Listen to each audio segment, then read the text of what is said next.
मैं रामायण हूं। मेरी कथा में वो पल भी आता है जब एक मां मोह में अंधी होकर दो वरदान मांगती है।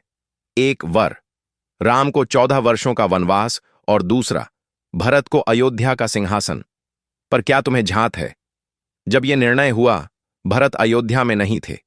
नहीं, वह अपने मामा अश्वपति के यहां कैकय देश में थे, जहां वे ममता से नहीं, धर्म से पल रहे थे। और तभी अयोध्या का चक्र थम गया। एक पुत्र टूट गया, एक राजा मौन हो गया, और एक परम धर्मात्मा वन की ओर चला गया, राम। और फिर लौटते हैं भरत। वह नहीं जानते कि पिता अब शरीर में नहीं और राम अब महल में नहीं। मैं वह क्षण हूं जब भरत महल में प्रवेश करते हैं।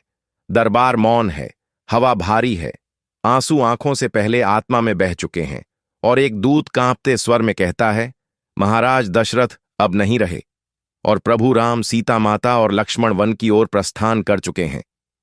सन्नाटा। भरत का चेहरा कठोर नहीं, टूटता हुआ है। शत्रुघ्न दौड़कर आता है, भैया, अगर आप अयोध्या में होते तो ये अन्याय कभी नहीं होता। और फिर मैं देखता हूं, एक राजा का पुत्र नहीं, एक भाई का हृदय चिल्ला उठता है, राज्य, राज्य नहीं चाहिए मुझे। भैया, राम के बिना ये सिंहासन श्राप है। और तभी एक मुकुट धरती पर पटक दिया जाता है। नहीं, वह सिर्फ मुकुट नहीं था, वह था राजधर्म का त्याग, वह था प्रेम की घोषणा। मुकुट की टंकार में केवल ध्वनि नहीं थी, उसमें अयोध्या की आत्मा की चीख थी। भरत घुटनों पर गिरता है, हाथ जोड़ता है, और मैं, रामायण, उस प्रेम को अपने पृष्ठों में अमर कर लेती हूं।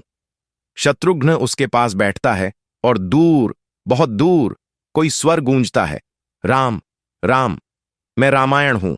मैं जानता हूं, कभी कभी प्रेम सिंहासन तोड़ देता है, और एक भाई स्वयं को राजा नहीं, केवल एक रामदास घोषित कर देता है।